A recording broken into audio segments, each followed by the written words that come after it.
Cette convention a été signée pour lever les contraintes financières des petites et moyennes entreprises PME et leur offrir l'opportunité de s'inscrire dans la démarche qualité. Le programme prévoit d'aider les PME à réussir la certification à la norme ISO 9001. Cela dans les délais raisonnables qui permettent de supporter les coûts. C'est une initiative de la Chambre de commerce et d'industrie. Nous avons mis en place ce programme dans le cadre de nos appuis aux entreprises. Comme il s'agit des PME qui ont peu de moyens et qui ont besoin de soutien, nous avons pensé qu'en mutualisant les moyens pour amener nos PME à aller à la certification, à la qualité et leur permettre donc de payer moins pour pouvoir effectivement bénéficier des mêmes appuis que les grandes entreprises. Par cette convention, les PME-PMI pourront surtout bénéficier d'une meilleure structuration organisationnelle, d'une facilité d'accès aux marchés internationaux grâce à une crédibilité renforcée. Sur les critères d'éligibilité, la mutuelle de crédit et de financement, structure en charge de cette opération, se veut souple. Nous finançons les PME de tous les secteurs d'activité pour un montant maximum de 30 millions sur une période de remboursement de 12 mois. Les critères d'éligibilité, c'est simplement d'être une PME en activité et c'est d'adhérer à la mutuelle. Un premier groupe de 10 entreprises prend part à l'édition 2014-2015 du programme de certification. Enlèvement d'enfants, la psychose ne cesse d'enfler, à juste titre. Sauf qu'elle a aussi ses travers. Koumassi, Marcory, Yopougon, les cas de méprise se multiplient et des innocents sont pris à partie par des populations qui veulent se faire justice elles-mêmes. Abou est une des victimes de cette vindicte populaire. J'étais au magasin, il y a deux enfants qui partaient à la maison. Comme il y avait enlèvement des enfants, donc il y a une voisine qui voulait les mettre en taxi pour aller avec eux. Donc moi, j'ai dit entièrement, les taxis, ce n'est pas prudent. Donc je vais les transporter avec ma moto pour les déposer au pont Vagabond. Et puis eux vont marcher pour aller à la maison. C'est là, vers Carrefour, m'ont dit, les policiers m'ont arrêté. Ils ont demandé les papiers de moto, tout, j'ai donné. Ils m'ont demandé si je les connais. J'ai dit non, je ne les connais pas. C'est les enfants, souvent, ils les voient passer devant mon magasin. Donc ils ont demandé aux enfants, si vous le connaissez. Les enfants disent non, que c'est un tonton, il voulait nous aider. Après, maintenant, il y a un monsieur qui passait. Lui, il s'est arrêté avec sa voiture. On lui a expliqué, il dit ok, si c'est comme ça, mettez-les dans la voiture, on va les ramener au commissariat. Les civils sont venus, ils ont tapé la voiture, ils ont cassé les vitres, ils ont pris des briques, des cailloux, pour me lapider. Ils ont mis feu dans la voiture. Sa voisine Mireille confirme les faits. Malgré son plaidoyer à son arrivée sur les lieux, rien n'y fait. La foule est déchaînée. Je suis arrivée, les gens sur les lieux m'ont dit non, que c'est un voleur d'enfants. On l'a tué, c'est un voleur d'enfants. Qu'il est mort. Ça, il est non, c'est mon frère.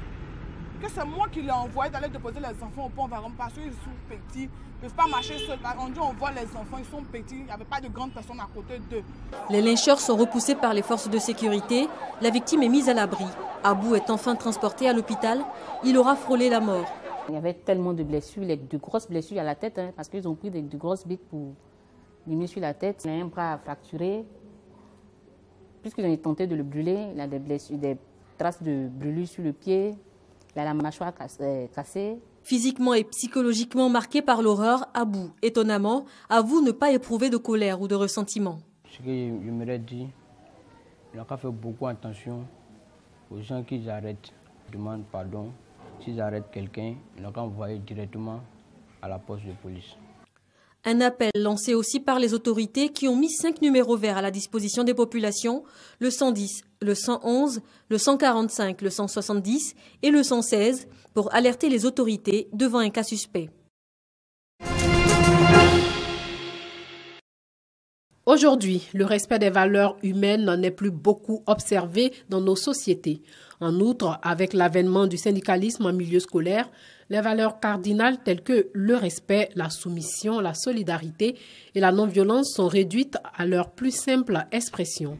Face à cette situation, l'ONG Moko Éducation et Développement, OMED, monte au créneau et exhorte la jeunesse à la non-violence et au respect des autres. Les efforts de nos braves enseignants et les parents d'élèves se révèlent souvent vain face à une jeunesse déboussolée. Cette branche de la population, naguère réputée pour sa bonne conduite, son dévouement au travail, sa soumission et son respect des valeurs cardinales de la société, s'est illustré par des violences tant verbales que physiques. Élèves et partenaires techniques ont salué cette initiative. Ils prônent le règlement des conflits par la force des arguments et non par la force physique. Cette activité est une invitation à la non-violence. En tant qu'opération de maintien de la paix, nous ne pouvons que nous associer à une telle initiative. Et c'est pourquoi, depuis 2 ans, nous sommes derrière ce partenaire, cette ONG, pour donner tout notre appui. Il ne faut pas régler nos disputes par la violence, mais plutôt par le débat contradictoire. L'ONG Moko Éducation et Développement est une organisation apolitique et à but non lucratif qui œuvre en milieu scolaire et universitaire. Elle existe depuis 2007. Les affiches des pompes des stations-service vont encore changer le 1er février prochain à la satisfaction des automobilistes. Les prix du carburant baissent. Le litre du super sans plomb passe de 690 à 665 francs CFA, enregistrant une diminution de 25 francs CFA. L'utilisateur de gasoil, lui, paiera pour le mois de février 580 contre 590 francs CFA en janvier, soit 10 francs CFA de baisse. Quant au pétrole, le litre affichera 430 francs CFA au lieu de 479, soit 49 francs CFA de recul. C'est le 3e mois consécutif de baisse. Cette tendance baissière est due au prix sur le marché international.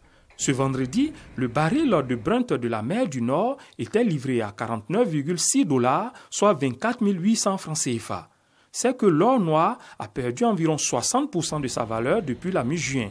La demande mondiale restant morne face à une offre surabondante. Ces fondamentaux du marché exercent ainsi une forte pression sur les cours, les tirant vers le bas. En Côte d'Ivoire, seulement 15% des femmes sont chefs d'entreprise. Pour amener les femmes ivoiriennes à entreprendre encore plus, la Fédération ivoirienne des petites et moyennes entreprises organise du 2 au 6 mars prochain la première édition de la conférence annuelle des femmes entrepreneurs de Côte d'Ivoire. Il est impossible aujourd'hui de concevoir un pays émergent, une performance économique, en ne mettant pas les femmes. Nous allons faire ce qu'on appelle une formation. En matière de formation, il s'agit surtout d'enseignement. Nous allons expliquer aux femmes comment à partir des TIC, simplement même à partir même du simple téléphone portable, elles peuvent améliorer leur business, améliorer leur activité. On le voit dans les autres pays. Nous allons essayer de voir quels sont les problèmes que les femmes rencontrent, généralement sur le terrain. Quelles sont les solutions qu'on peut proposer pour ces femmes?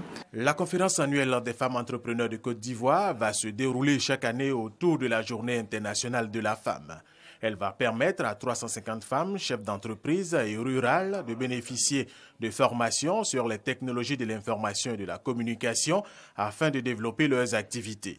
L'objectif est aussi de former un réservoir de femmes entrepreneurs de talent au profit de la Côte d'Ivoire.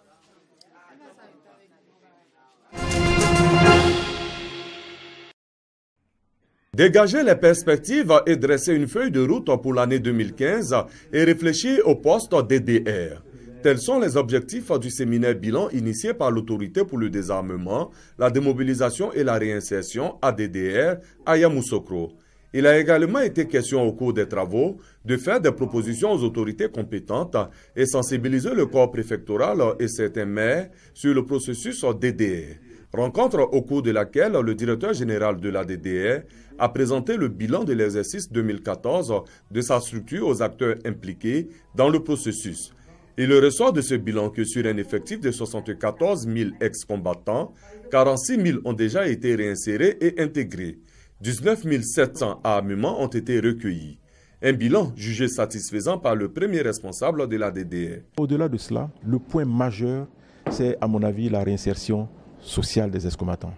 Il faut qu'ils puissent retourner dans leur communauté et être acceptés dans la communauté. Et c'est en cela que le programme de resocialisation que nous avons mis en place, qui est un programme majeur, qui leur permet justement de réapprendre à vivre, de réapprendre les normes de vie en société, les normes civiques et morales, est extrêmement important et je suis satisfait, en tout cas pour notre part, du bilan que nous avons affiché en 2014. En dehors de ces résultats, Fidel Sarasoro a révélé que sur les 28 000 ex-combattants restants à réinsérer, près de 18 000 sont toujours introuvables. Le directeur général de la DDR a indiqué que certains vivraient hors du territoire national et d'autres voulant à tout prix intégrer l'armée ivoirienne refusent d'adhérer au processus. À cela s'ajoutent les groupes d'autodéfense gagnés par la méfiance. Pour 2015, Fidel Sarasoro entend renforcer la sensibilisation et la communication dans l'ouest du pays. Il envisage également un partenariat avec les ONG et le secteur privé. Au cours de ce séminaire, le logiciel de suivi des ex-combattants réintégrés a été présenté aux participants. La mission de la DDR prend fin en juin 2015.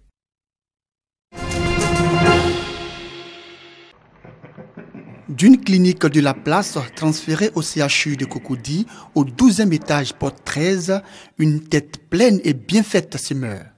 Yapi Didier, c'est de lui qu'il s'agit. Aux États-Unis, il y a les spécialistes pour pouvoir enlever la partie du poumon gâté qui est en train de créer une surinfection et détruire les autres parties. Donc, plus on ne fait pas vite, il y a des moments ça va, il y a des moments il réussit.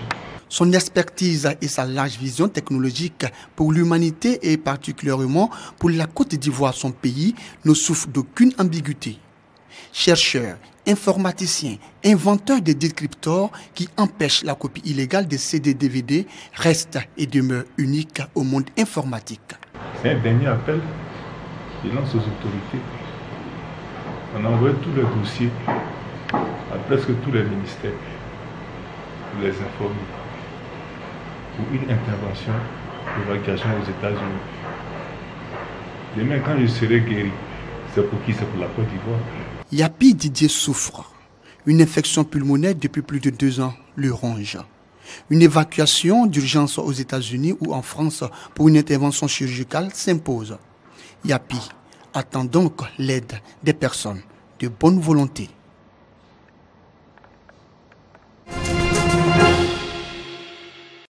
Quand les auteurs Gina Dick et Hyacinthe Kakou s'unissent en 2014, ça donne Zézette la poule et les chiots. C'est l'histoire d'une poule, Zézette, qui en vient à prendre soin des chiots de la défunte Loulou, la chienne. Loulou n'a pourtant pas toujours été gentil avec elle, mais Zézette a fini par lui pardonner. Ce conte des temps modernes fait écho au processus de réconciliation nationale en Côte d'Ivoire. Bien qu'il s'adresse aux enfants de 5 à 10 ans, il interpelle aussi les adultes. L'histoire est poignante, à juste dose, pour sensibiliser les enfants sur le pouvoir du pardon, de la solidarité et de l'amour. De l'émotion, de l'action, un retournement de situation, des couleurs, tous les ingrédients sont réunis pour capter, au fil des pages, la capricieuse attention des enfants. 40 pages, illustrées par Ernest Teki et éditées par Fratmat Éditions qui signe là sa 7e parution dans le genre. Premier plongeon par contre dans la littérature enfantine pour l'auteur Hyacinthe Kakou qui immerge dans un univers encore dominé par les femmes en Côte d'Ivoire. Gina Dick, qui lui tient la main dans cet ouvrage, en est elle à sa 8e œuvre dans le genre. Un mariage littéraire qui rejoint la morale de l'histoire, l'entente, la générosité, la solidarité et l'amour comptent plus que les différences. Zézette, la poule et les chiots, un conte à partager en famille. Les retombées de la visite de Christine Lagarde à Dakar ne seront pas bénéfiques que pour le Sénégal. Depuis Dakar, la directrice générale du FMI a annoncé une nouvelle enveloppe pour les 3 pays d'Afrique de l'Ouest les plus frappés par le virus Ebola, montant environ 80 milliards de francs CFA. Le Fonds monétaire international avait très rapidement mis en place des financements ultra concessionnels puisque à 0% d'intérêt, pour un montant collectif de 130 millions. Nous allons très prochainement soumettre, tout début février, au conseil d'administration du FMI, un financement complémentaire pour ces 3 pays de l'ordre de 160 millions de dollars. Le FMI fait mieux. Il envisage l'allègement de la dette de ces 3 pays. Même si l'OMS a annoncé une baisse du nombre de nouveaux cas, les efforts pour éradiquer le virus doivent se poursuivre. L'Union africaine, de son côté, prévoit la création d'un fonds Ebola ainsi que d'un centre de contrôle des maladies. Partie en décembre 2013 du sud de la Guinée, la fièvre hémorragique Ebola a fait 8700 morts identifiés sur près de 22 000 cas recensés, selon le dernier bilan de l'Organisation mondiale de la santé arrêté au 23 janvier.